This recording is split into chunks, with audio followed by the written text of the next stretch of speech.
नमस्कार राधे राधे। देखें से आमादेर आश्रमेर मध्य एक कमला गाछ, से कमला गाछ थेके कत सुंदर सुंदर कमला एकदम गाछ भरे धरे आछे। से कमला गाछेर मध्य अनेक कमला, तारपर देखें आमादेर आश्रमे कत सुंदर फुलो फुटेছে, से कत सुंदर फुल। तारपर देखें से फल।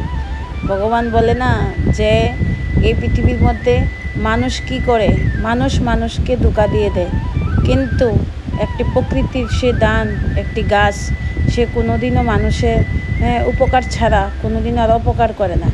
দেখেন সে একটি গাছ, ছোট্ট একটি গাছ কতগুলি ফল দিয়েছে। ভগবান বলে না যদি তুমি একটি গাছ কাটো তাহলে তুমি তার আগে 10টি গাছ লাগাবে, কারণ গাছ হলো আমাদের প্রাণ, গাছের নামই হলো জীবন। গাছ দেখেন, গাছ যদি এক সময় গাছ কি করে সবাইকে ফল দিয়ে যায়, ফল দিতে দিতে যখন তার একদিন সময় শেষ হয়, সে গাছ যখন ফল দেয় না, তখন সেই গাছটা বুড়ো হয়ে কি করে ছায়া দেয়। তো গাছের সে ছায়া নিচে কত শান্তির বাতাস।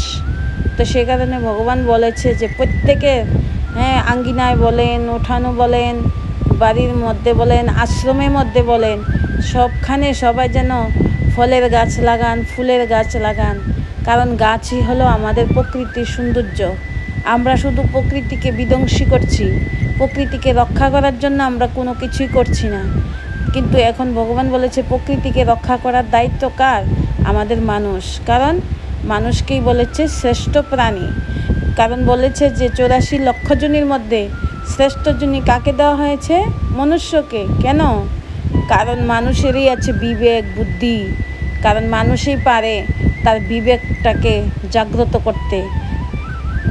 দেখেন আমাদের বিবেক জাগ্রত করে আমরা যেন সেই ফল গাছ